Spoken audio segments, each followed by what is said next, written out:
Hello, everyone. Welcome. Today, we're very happy to have Frank Thorne, who will talk about the music of equidistribution. All right.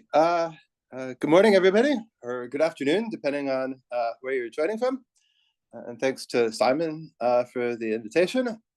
Yeah, this is a really cool opportunity, both for me and, also you guys getting to work with Simon. I wish I had something like this when I was in high school. So this is very cool, and I'm very happy to play a small part in it.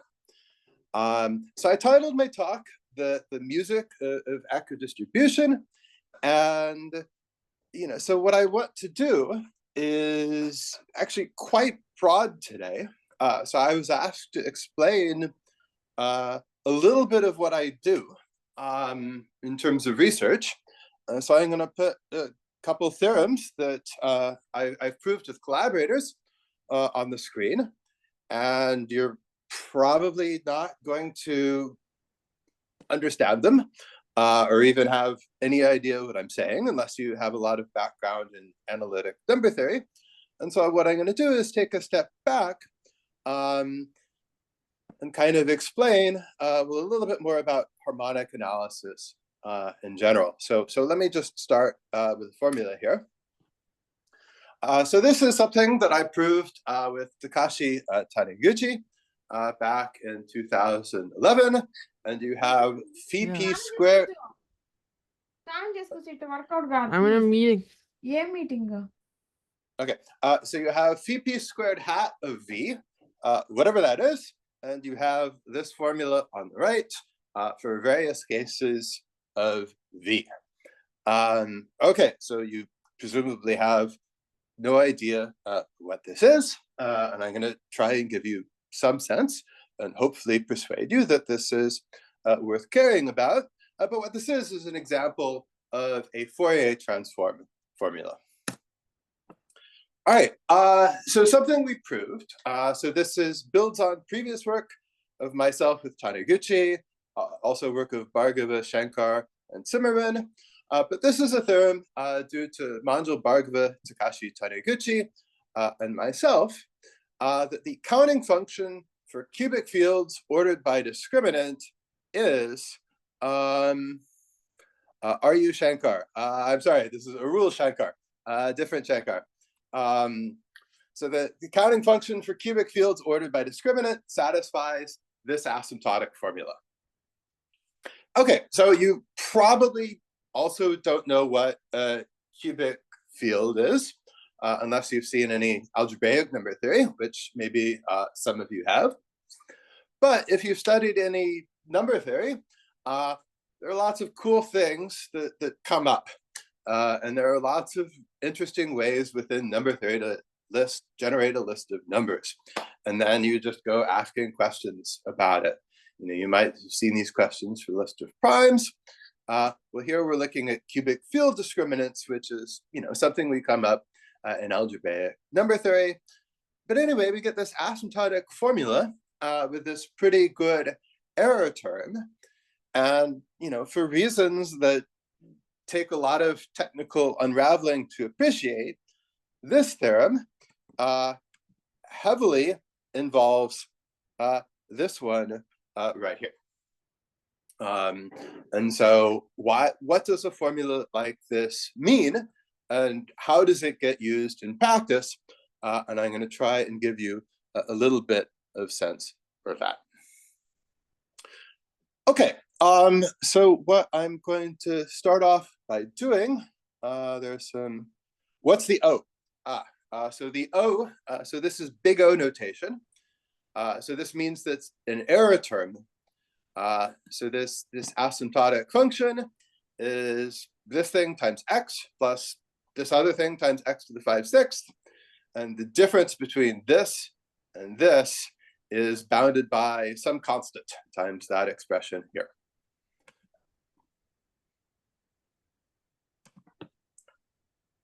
Okay, all right. So, so this formula belongs to a very big branch of mathematics known as harmonic analysis. And so harmonic analysis, well, I could, I'm going to show you lots of jargon shortly, but fundamentally, it's about analyzing harmonies. Okay, so fundamentally, harmonic analysis is about waves, and I need a mathematical object that will produce waves at certain frequencies. Unfortunately, I came prepared. So if you take a wire that has a certain length between it and you pluck it, then it will vibrate at a certain frequency. And so I have such an object right here. All right, and so for example, I can play an A major chord, which sounds like this. It would sound like this if I were a competent guitar player. And so a chord is made of, multiple notes. And harmonic analysis is the mathematics of how do you take a chord and figure out what notes were part of it. So for example, if I have this,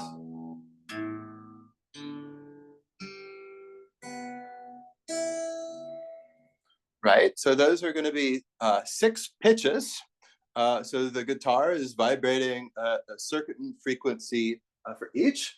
So for example, this is this is a G string, and it's vibrating 196 hertz. Vibrates 196 times per second.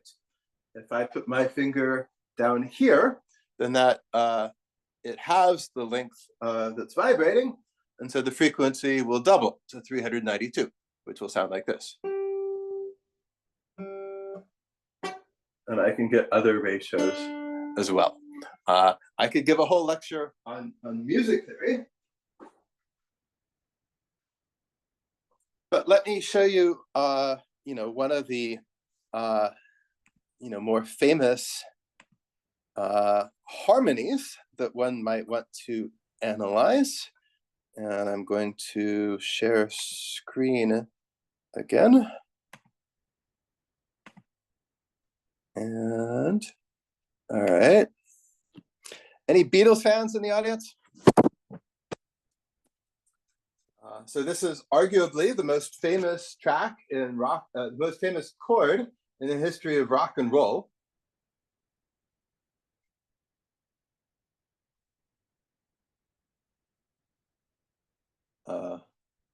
Wait, sorry. That was, I'm going to try this.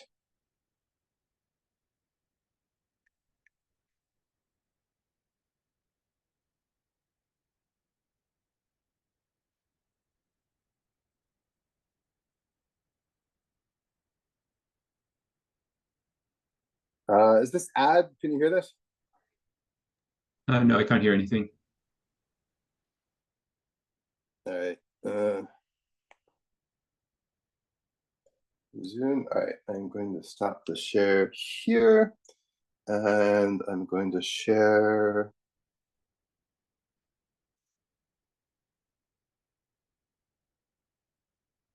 Wait, I have an idea. Sorry.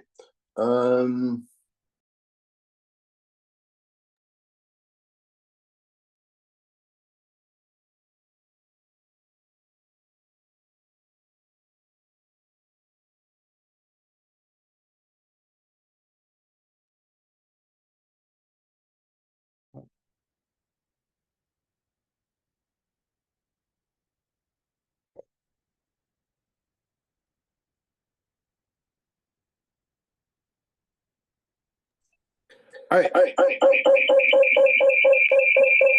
Now we just hear a lot of echoes. Okay, I think. No. All right, is this fixed now? Okay. Be able to hear that chord? No. Okay. Wait, I have a third idea. I'm feeling stubborn. Should be able to just play this on my phone. I don't know. If you can hear my voice, then you can hear this.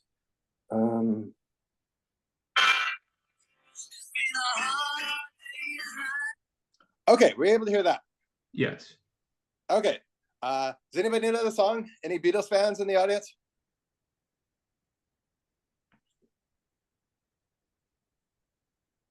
Yes. Okay. All right. Good. We got at least one Beatles fan. So this is one of the more famous chords in rock and roll. Always has been. And a lot of people tried to figure out, what is that chord? It was a little bit mysterious. So what are the Beatles playing?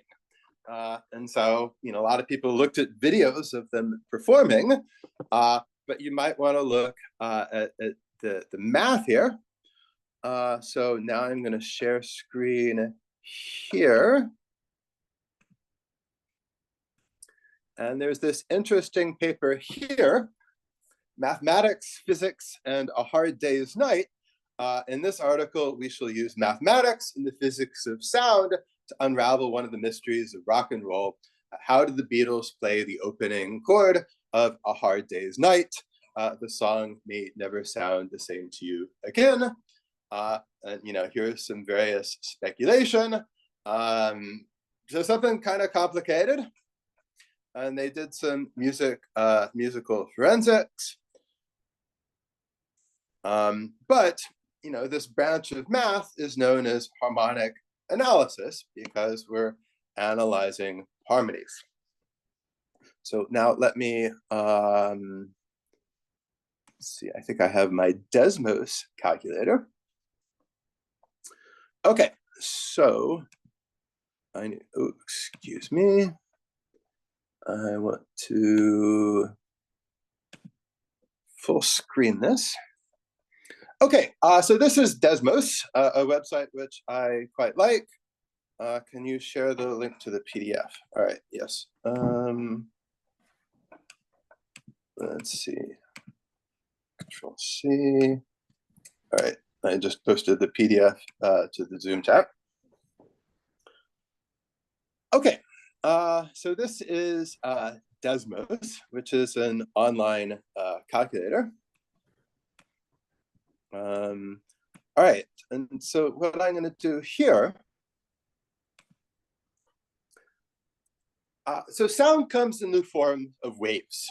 So if I pluck a guitar string, it starts to vibrate at a certain frequency, and that vibration compresses, the air until it eventually reaches your ears, and these vibrations are picked up as sound.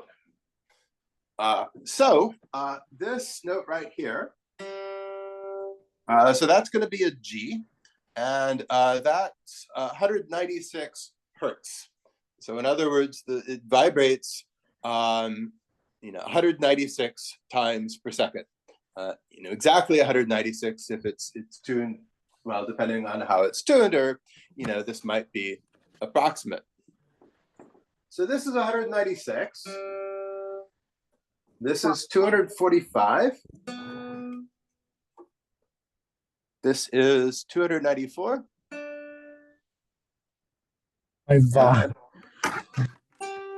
That is 392. And so those are in the ratios 4 to 5 to 6 to 8, which make up what is known as a, it's a major diatonic chord. And you can play them all at once and it will sound nice. So let's represent these mathematically. So we're going to represent these waves as sine waves. So you could represent them as cosines, or indeed, as we're going to do shortly, as complex exponentials. But here is sine of x times 196 times 2 times pi. And I've chosen the axes here so that the horizontal axis represents, so it's -1 to 49 over 49. So 196 is 4 times 49. And so you see this repeated, so you have 4 periods within this space. So suppose you look at this one, and you've got 5 periods. this one is 6, and this one is 8. And if you superimpose them like this, it looks pretty chaotic, except there's a little bit of structure noticeable, for example, in the middle here, as well as points like this. But suppose you're playing a guitar and you play a chord, then your function might look something like this. So I have to expand the y-axis to -4, 4. Okay, so this is a sum of functions which are periodic, with this period, 1/49. And so this function will be periodic as well. So it looks kind of like a sine wave, except it's more complicated.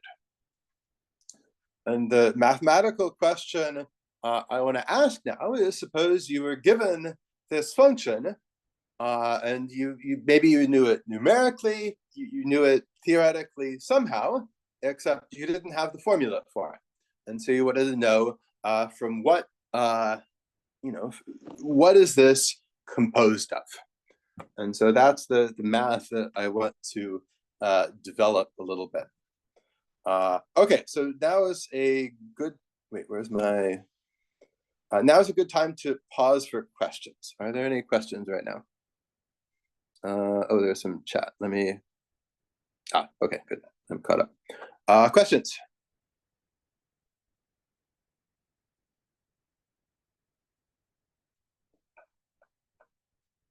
Okay, so I am going to stop this and I'm going to share, oops, I'm gonna share, excuse me, screen. Yeah. Okay, so you should see the word hello, I hope. Although not anymore. All right, and here's the idea. Given a function of the form f of x equals, well, something like sine of x times m1 times 2 pi plus, or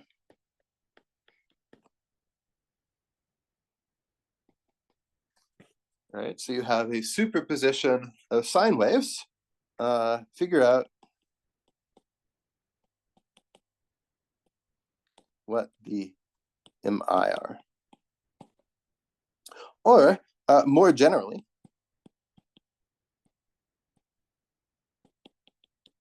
right, so given f of x,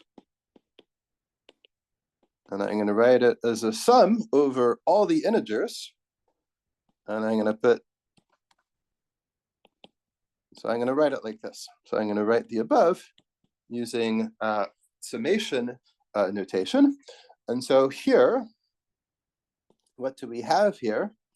These are the constituent frequencies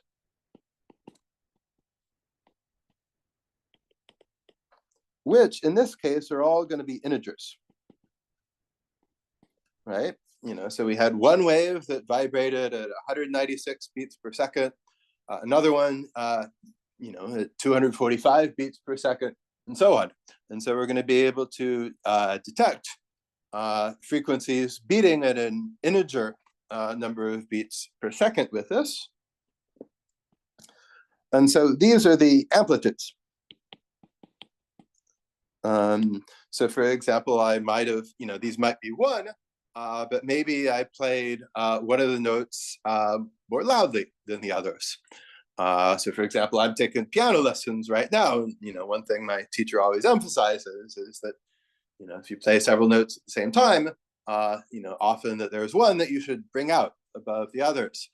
And so the ultimate wave, this AN might be 2 or 3, to indicate that it's ladder. And so the question is figure out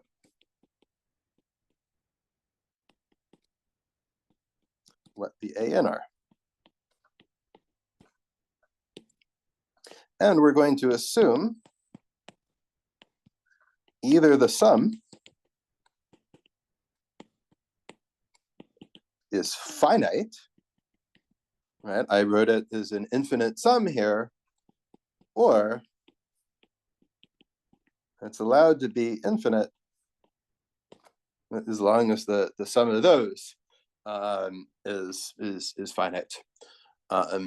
You know, otherwise, if neither of these is true, you're going to run into some convergence issues, which get annoying in a big hurry. And here is, so we're going to use a tool from calculus to do this. And so here's a proposition. So let m and n be integers, then the integral from 0 to 1 of sine of x times m times 2 pi times sine of x times n times 2 pi dx equals 1/2 if m is equal to n and they're not 0. And this is going to be 0 otherwise. Okay, so if you've studied calculus before, then this formula might look familiar to you. If you don't know this formula, it might be a fun exercise in calculus to try and prove it. You get to use some trig identities, or you can convert to complex exponentials, as I'm going to do later. If you haven't seen any calculus, well, you integrate this function from 0 to 1, and so this is telling you the average value of this product function inside the integral. And so essentially, so all the sine functions oscillate between -1 and 1. And suppose that m was equal to n, then you have the square of something, and that's never going to be negative. And so, you know, you expect a positive value for this integral. Conversely, if m is not equal to n, then saying this is 0, well, the positive parts and the negative parts cancel out. And so, you know, it says, you know, that sine x times m times 2 pi and sine of x times n times 2 pi don't correlate with each other.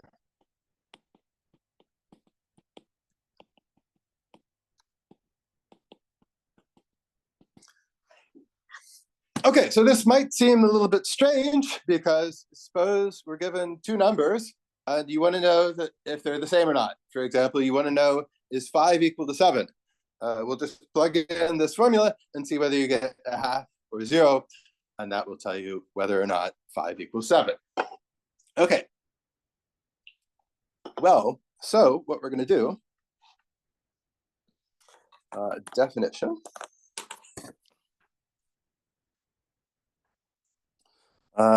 Actually, one second. Okay, so I'm going to prove a different variant of this for you soon, but the upshot is that if f of x is equal to the sum over n, an times sine of x times n times 2 pi, then an equals this integral here.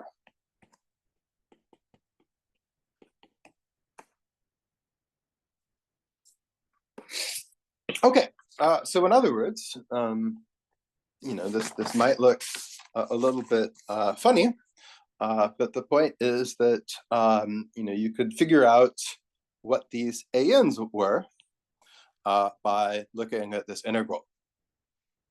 Now, why might this come in useful, right? So imagine that you're listening to the recording of A Hard Day's Night, and you don't have a formula, but you have a bunch of numerical data.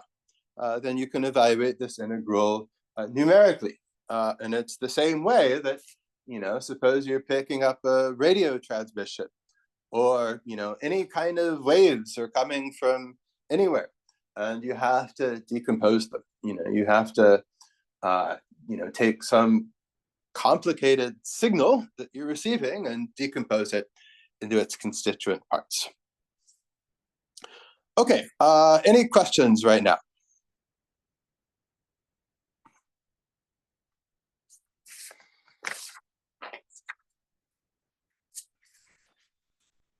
Okay, so having just made a definition, I want to change it slightly in a way that takes a step away from the physical applications, but becomes theoretically much nicer.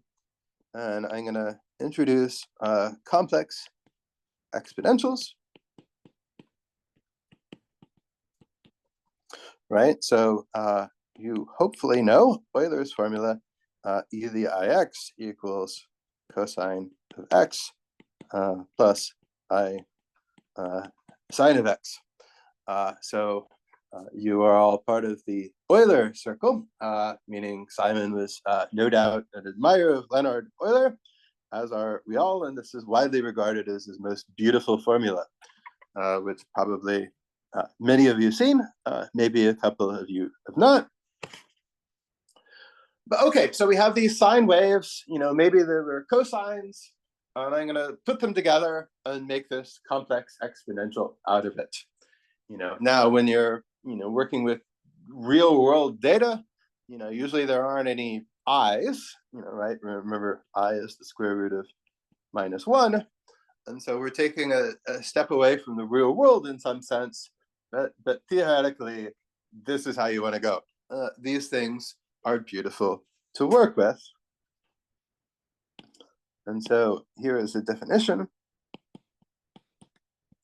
is let f from R to C be any function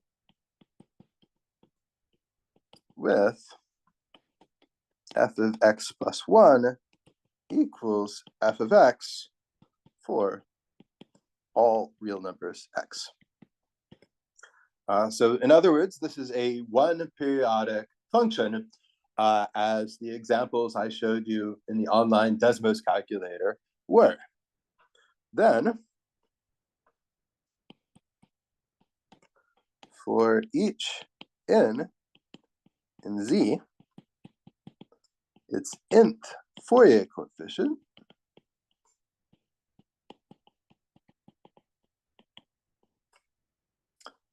is f hat of n, and we're going to take this function and integrate it from 0 to 1 against e to the minus 2 pi I in x dx. Right, and imagine that with sine and cosine parts. Basically we're taking these sine entities, similar things with cosine and so on, and we're kind of repackaging things in a way that makes all the theory as simple as possible. Then, so if f of x equals the function that looks like this, so in other words, a superposition. So the sum gives the superposition of sines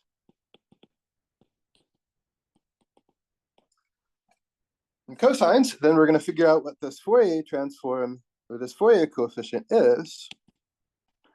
Then f hat of n is equal. So I'm just going to write down the definition. Okay.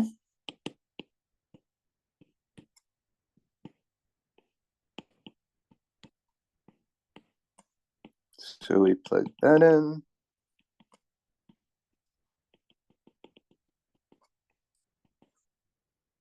All right, so now we have an integral and a summation. So we're going to switch the order of them, which if you've ever taken a course in analysis, you might know is a scary thing to do. But if the sum is finite, then there are no issues. Also, the nice thing about an hour talk, listening to an hour talk, you can afford not to worry about convergence issues. If you ever have to pass a qualifying exam in real analysis, you better worry about convergence issues. But if you're just enjoying a talk about something new, you can assume that whoever's giving the talk is worried about them sufficiently.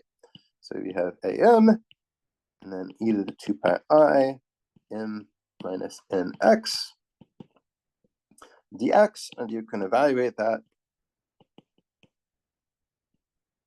This function is 1 if m equals n, and 0 otherwise. And so this is just again. So in other words, this is really just the same thing again that we saw here, only this time I wrote out, it was at least sort of a proof of it.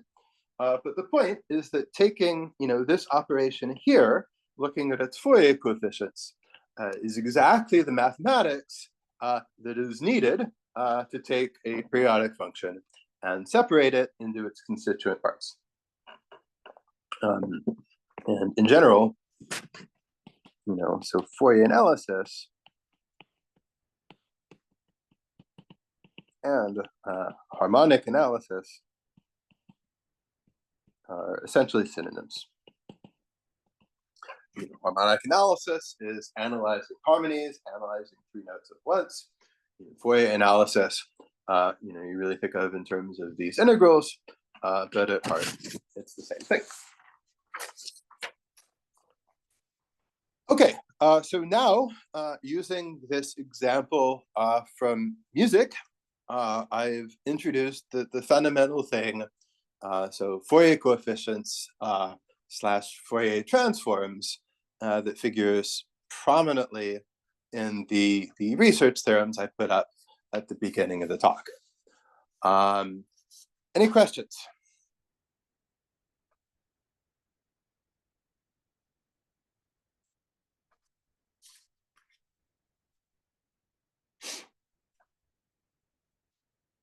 Okay. So there are many variations.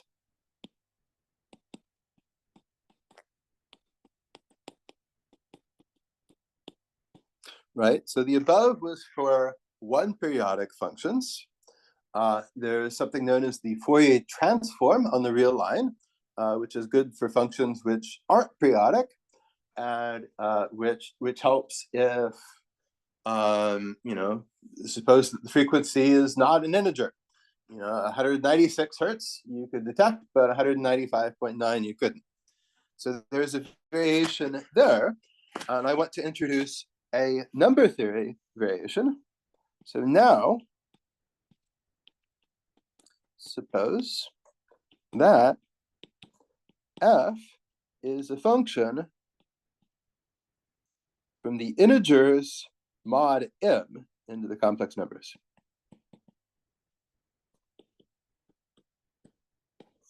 Right, so here the domain is finite. This is going to make things a lot easier. There are going to be no convergence issues that we have to worry about. We're going to have sums instead of integrals. So now there will be no more calculus. Then for y in z mod m, we define the Fourier transform, which is like a Fourier coefficient, and then f hat of y is going to be a summation over the integers mod m of f of x e to the minus 2 pi I x times y over m. And so this is a variant of this integral, which is less relevant to music, but which is highly relevant to number theory. Now, also as an aside, which don't worry about this too much, but if you want to interpret the formulas I wrote at the beginning, is that if f is a function like this, then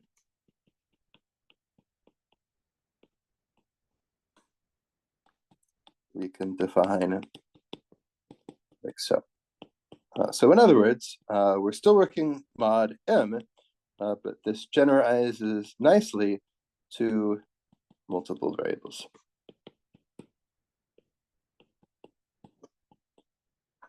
Okay, so basically think this, I always when learning a new mathematical concept, my advice is to keep the simplest, interesting example in your head while also remembering that things might generalize.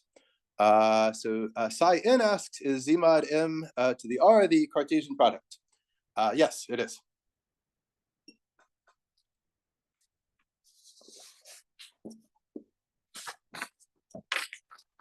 Okay, so let me give a famous example of one of these from number theory. All right, example. Let P be an odd prime and define a function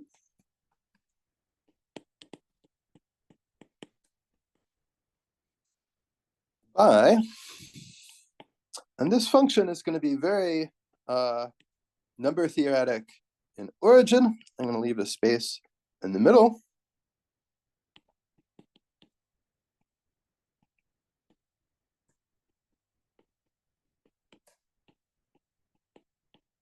Okay, so suppose that x is congruent to a square mod p, the square of something that's not 0. Then this function is going to be 1. This is going to be -1 if x is not y squared mod p for any y. And it's going to be defined to be 0 if x is congruent to 0 mod p. All right, so as Pranav Shankar identifies, this is exactly the Legendre symbol. So some of you might have seen this. So it's a famous object in number theory. Right, example, if p equals 7, then 1 over 7, 2 over 7, 4 over 7 is equal to 1, 3 over 7 equals 5 over 7 equals 6 over 7 equals -1, and then 7 over 7 equals 0. And for example, why is this true? Because 2 is congruent to 3 squared mod 7. All right, so if you ever study elementary number theory, or if you have studied it before, and if you haven't, I highly recommend it. It's a beautiful subject. So the Legendre symbol is the subject of lots of investigations by many mathematicians. It's the Gauss's favorite theorem of quadratic reciprocity that he ever proved. All right, well, I'm going to take a Fourier transform of it because I'm talking about harmonic analysis too. Then f hat of y, by definition. All right, so Well, so we have here f of x, which, this is the same thing as x over p times e to the minus 2 pi I xy over p. Okay, and what this is, so this is an example of a Gauss sum. So this is the Fourier transform of the Legendre symbol. And so I work in, so Pranav Shankar asks, is the xy over p a fraction or a Legendre symbol? Okay, good question. So this here is a fraction. If it was a Legendre symbol, if the values were always plus or minus 1 or 0, then e to it would always be equal to 1. But we want fractions. And the point is that, like roughly, this oscillates around the unit circle.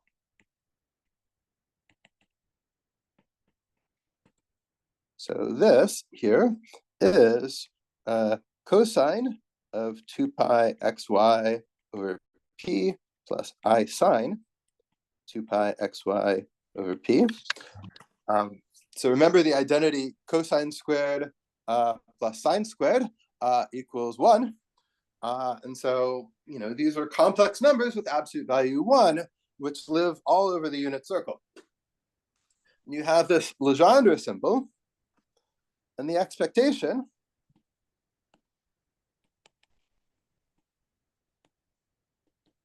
right? This should be big if f of x correlates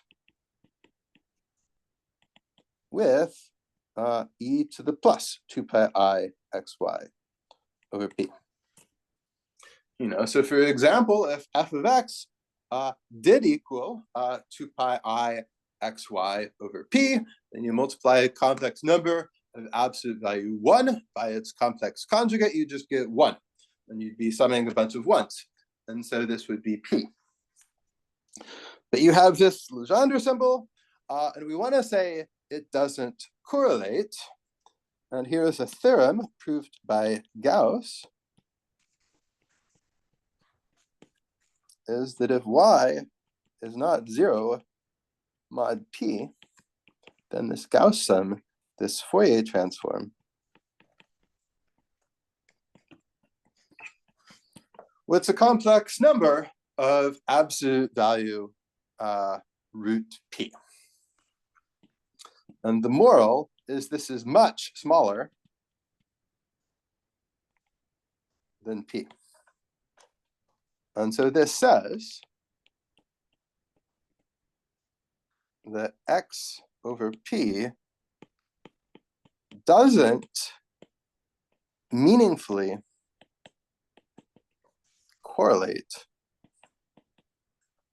with e to the 2 pi I xy over p. So it takes perhaps more, investigation than we can do in an hour talk to truly appreciate this. But the idea is that this Fourier transform is a measure of equidistribution. So all of these Fourier transforms are small, and this is saying that these Legendre symbols sort of spread out over the interval between 1 and p roughly evenly. And I'm going to give you an example of this shortly. So I'm going to transition to the slides now, but now is a good point to pause for questions. Are there any questions about any of this? So Pranav asked, I'm unsure what is the correlation here. All right, so basically if x over p equaled e to the 2 pi I xy over p, then this Fourier transform would equal p. If it wasn't equal, but is kind of almost equal a lot of the time, this Fourier transform would still be sort of big. I realize that's kind of vague, for which I apologize, but that's probably as much detail as I can go in right now. Other questions? Yeah, so this question is based on the assumption you made much earlier. I'm sorry, I just going through my notes and I haven't answered it. The assumption you made at the very beginning. This one? Yes. Okay. So this assumption is not needed or relevant in this case. So here, so we're summing over an infinite set. And so, we assume that, there are only finitely many non-zero ANs. We need some kind of assumption like that to make sure that, everything is well-defined and that, our function is well-defined and doesn't diverge. So for this variation here, the integers mod m are a finite set. We have finite sums, and so we get finiteness for free just because the sum that we're a finite set, and so the is automatically true in this case. Does that answer your question? Yes, it does. Thank you. Okay. Anyone else?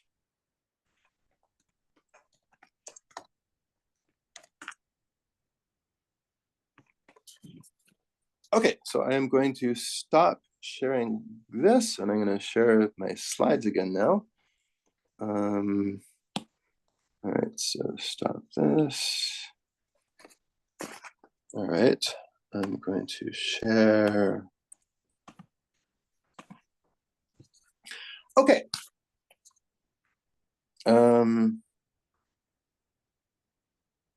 Okay, all right.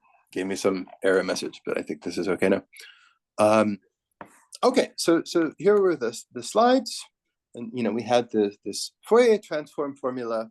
So let me go back to this Gauss sum, which is the simplest example of the kind of formula that I'm interested in, and I'm going to show you a nice example, and this is the Polya-Vinogradov inequality.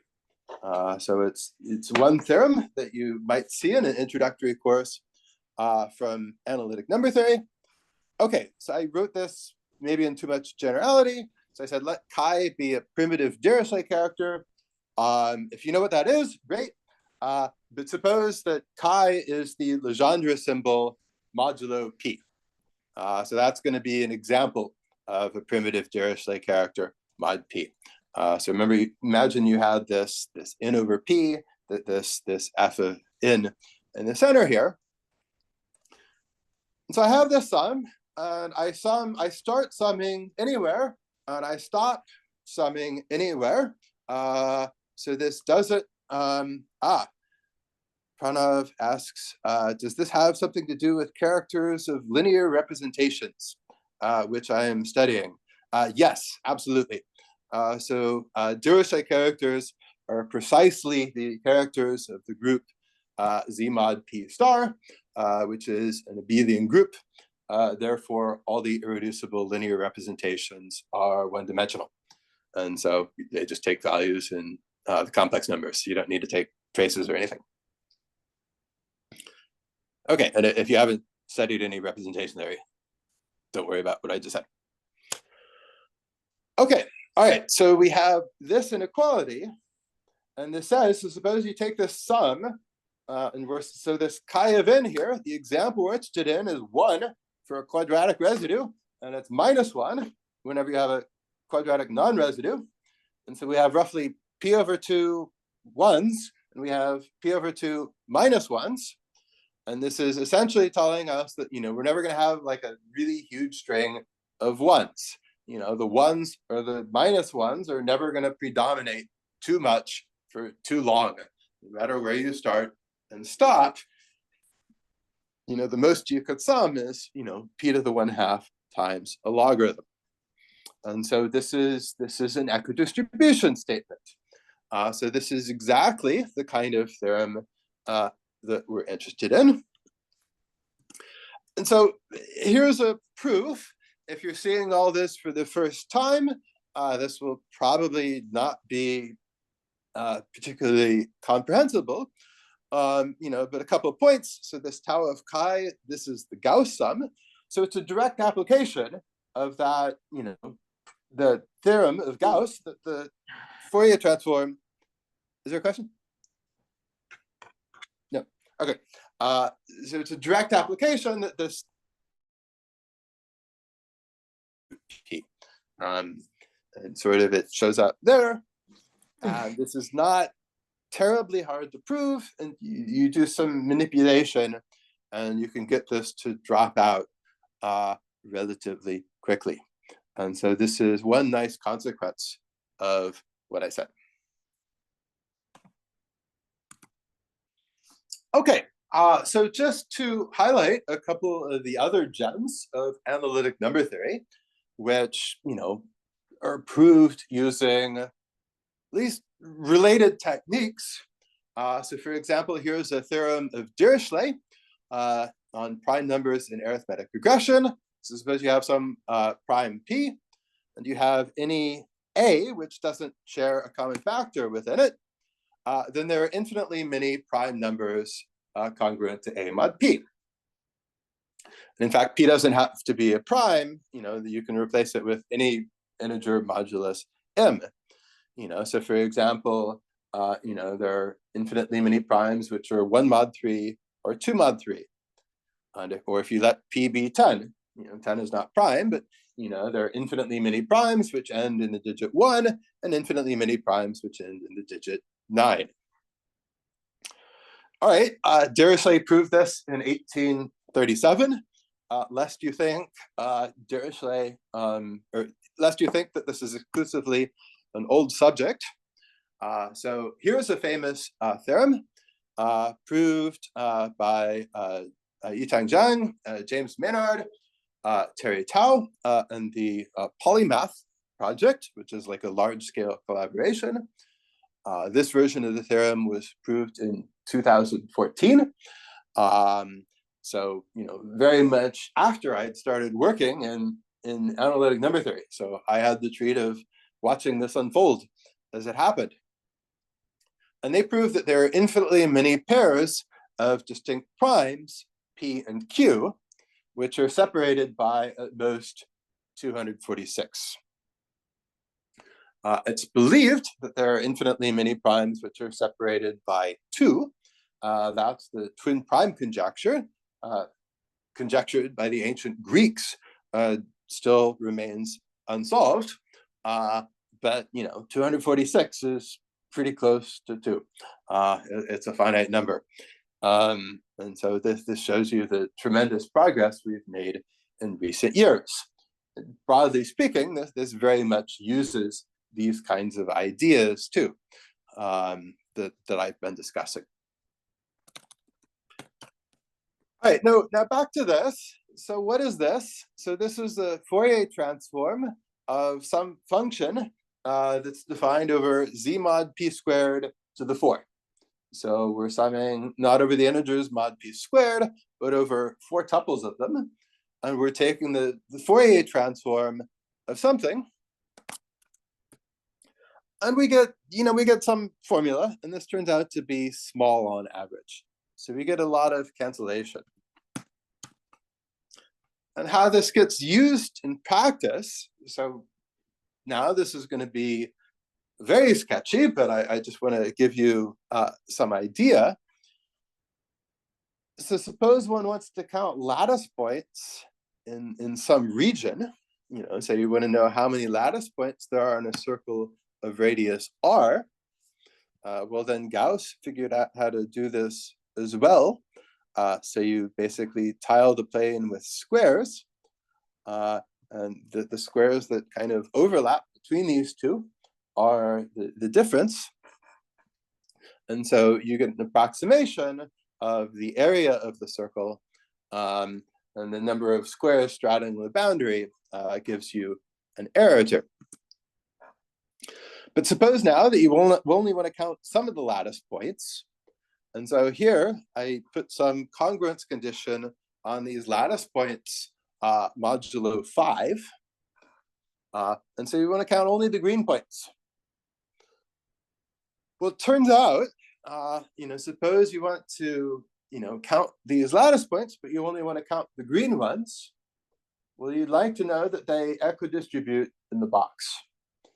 And it turns out that taking the, you look at the characteristic function of the green points, and you take its Fourier transform, and you want to show that small. And if you're able to do this, then you do better in the end when you're getting your error terms. And so, for example, here is this formula, where this Fourier transform is very small on average. We were very excited to see this because we realized that it would, it would help us greatly on our quest to prove these number theory results that we were interested in. All right, so here's another related formula. So this is mod P for binary quartic forms. So a totally different space. This is 5-dimensional. And this is proved by Yasuhiro Ishitsuka, Takashi Taniguchi, Stanley Shao, and myself. I got to travel to Japan to work on this. One of the perks of being a mathematician, you get to travel to faraway places and work with cool people there. So we proved this. And again, so we got an application, which, let me just say it's an application in number theory. I don't think I can reasonably explain what a Selmer group is, but I just want to close. We want to count these lattice points, and we want to get theorems at number theory at the end of it. Well, you might have heard the name Manjul Bhargava. So he is a mathematician at Princeton who's done some breathtaking work. He won the Fields Medal. Group actions, all right, with an exclamation point. I strongly approve of the exclamation point. Group actions are worth getting excited about. Anyway, so what Bhargava proved is you've got some lattice points and some finite dimensional lattices, and then you have an action of a group, which turns out is exactly what helps you prove everything. And well, it turns out that these parameterize all sorts of objects which one is interested in counting in number theory. So you see these parameterizes here, and then like all this stuff in the middle in this column here, this is stuff we want to count, right? And so we get counting results. There was a follow-up paper. So this is from a paper of Bhargava with his former student, Wei Ho, on co-regular spaces, genus 1 curves. So once again, you have some more groups acting on lattices, and here you get some geometric data. So this is related to number theory, but also algebraic geometry, where you're counting things like curves and line bundles and so on. And so the moral is, there are all these parameterization theorems, and at the end of the day, one gets lots of lattice point counting to know that certain properties of these lattice points equidistribute. My own background is in analytic number theory. This is my specialty, and I'm especially fond of Fourier analysis. And so the tools I show, this is perhaps the most fundamental tool in my toolbox, and ultimately it's what goes in to proving things like this, which are what tends to make the biggest splash. Okay, so I'm out of time, so I'd like to thank you all very much and invite questions. Yeah, thanks for a great talk, and yeah, please ask questions.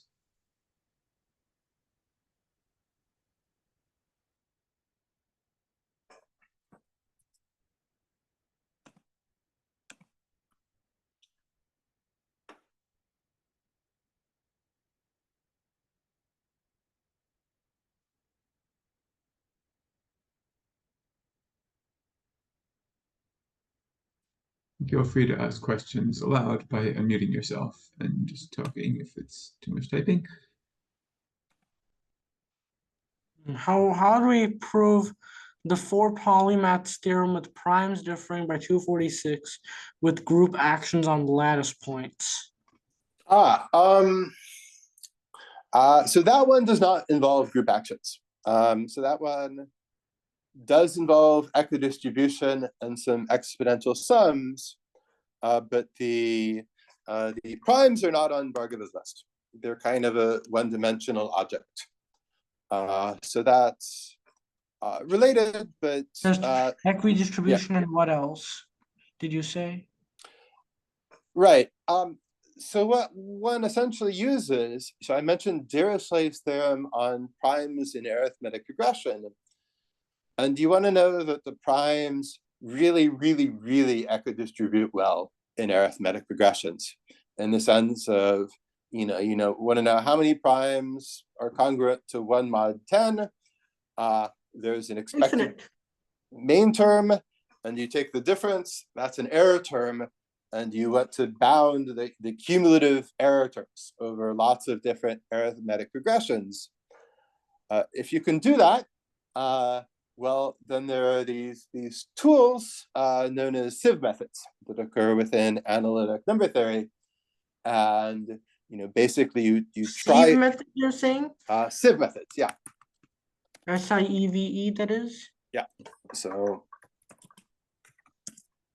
and you can, so you can certainly find a lot on the internet about that.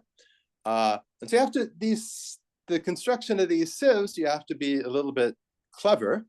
I mean, in particular, that's what Maynard did. And, this cleverness is why this was a theorem from 2014. People were interested in this way before then. But, once you've set everything up, once you've set your sieve up,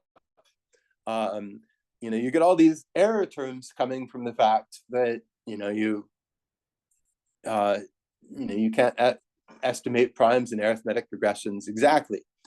And so knowing a strong form of equidistribution will mean that these error terms will be smaller than the main term in your theorem. So in other words, when you go and try and prove this theorem, these equidistribution bounds are what guarantees that the noise is quieter than the signal.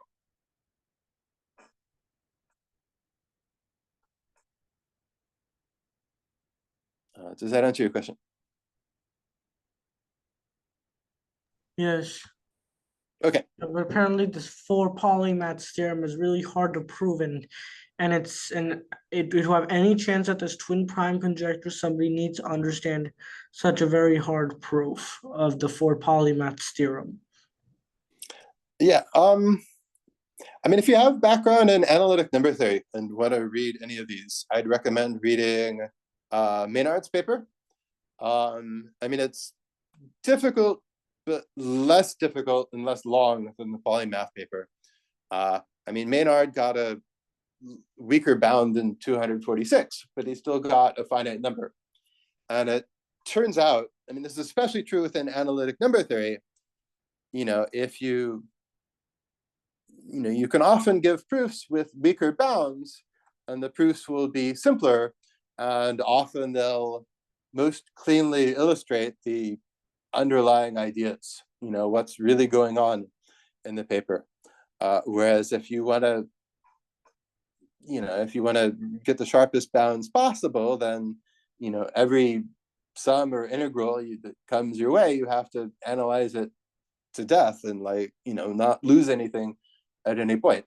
And so there are a lot of extra details if you want the sharpest bounds. But read Maynard if you've studied some analytic number theory and want to see this. It's relatively approachable.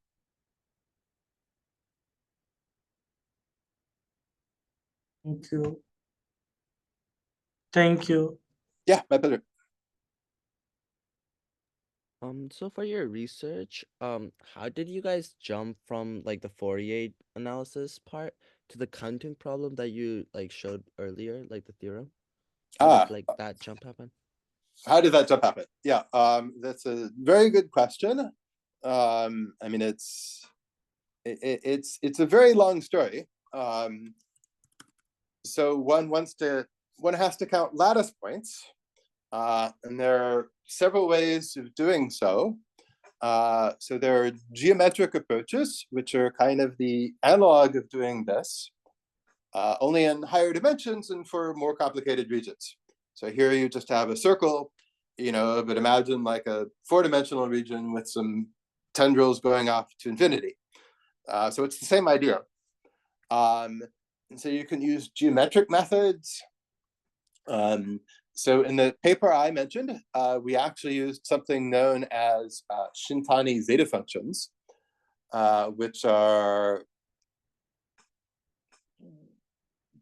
quite complicated to describe. If you've ever seen the Riemann zeta function, it's something of a generalization of that.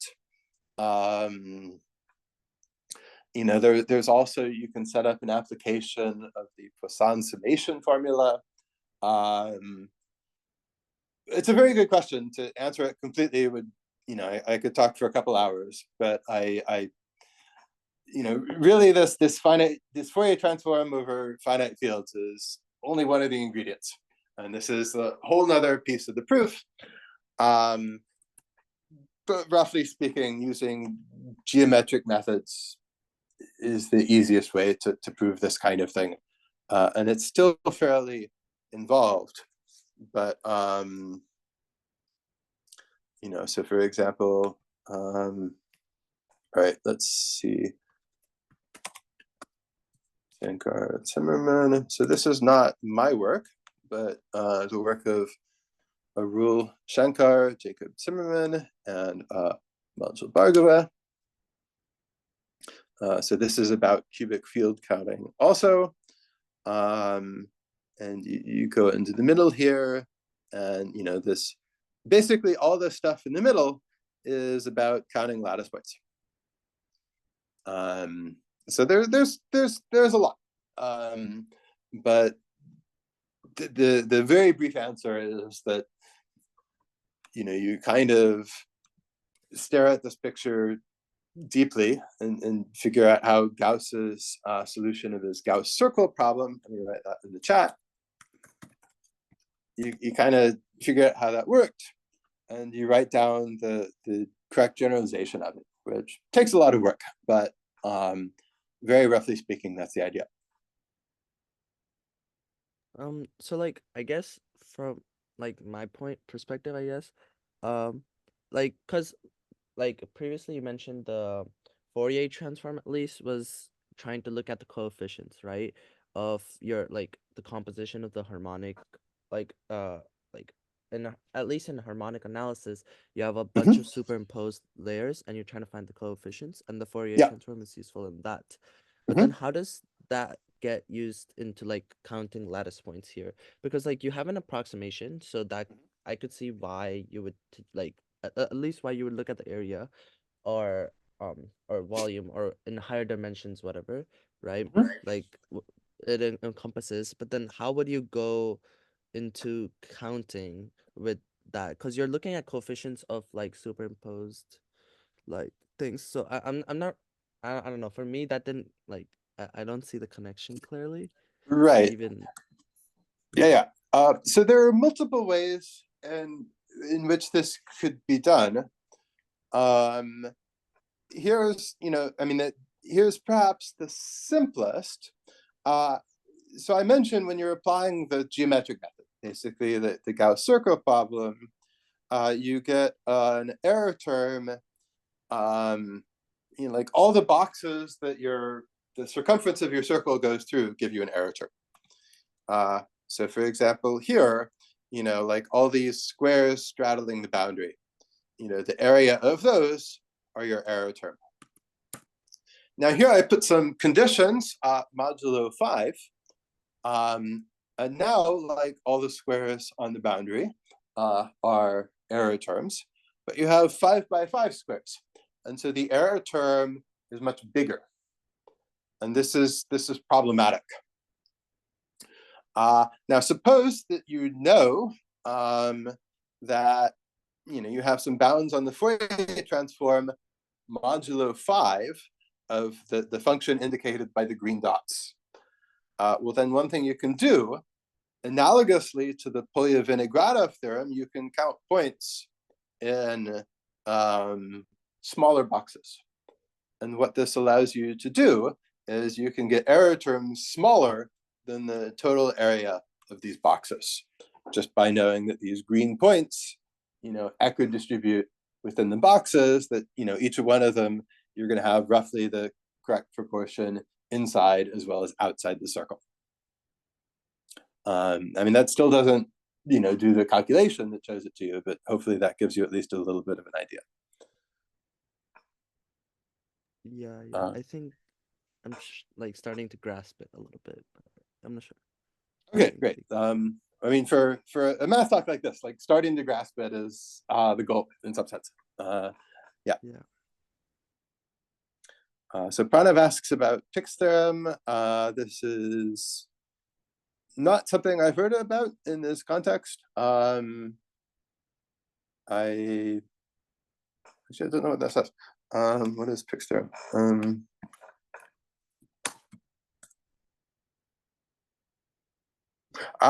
The formula for an area of a simple polygon.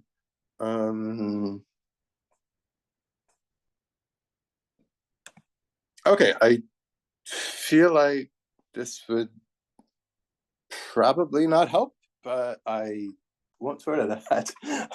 Maybe it will work. I don't know.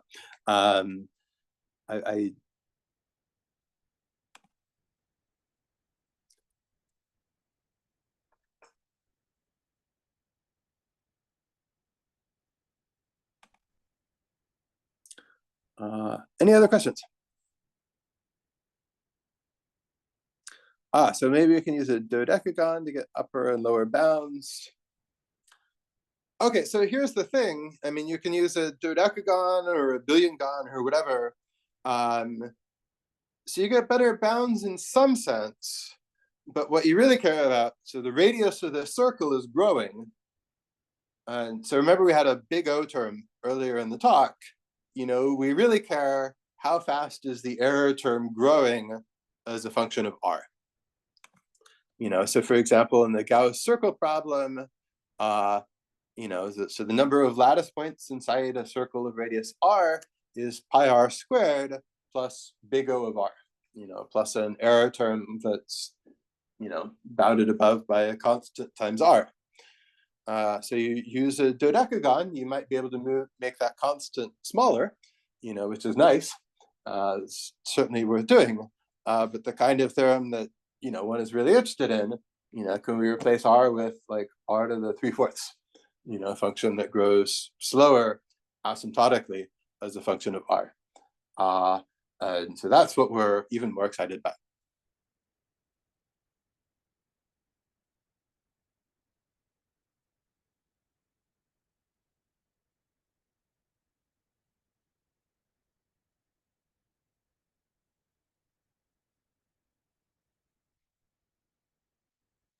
Okay, are there any other questions now?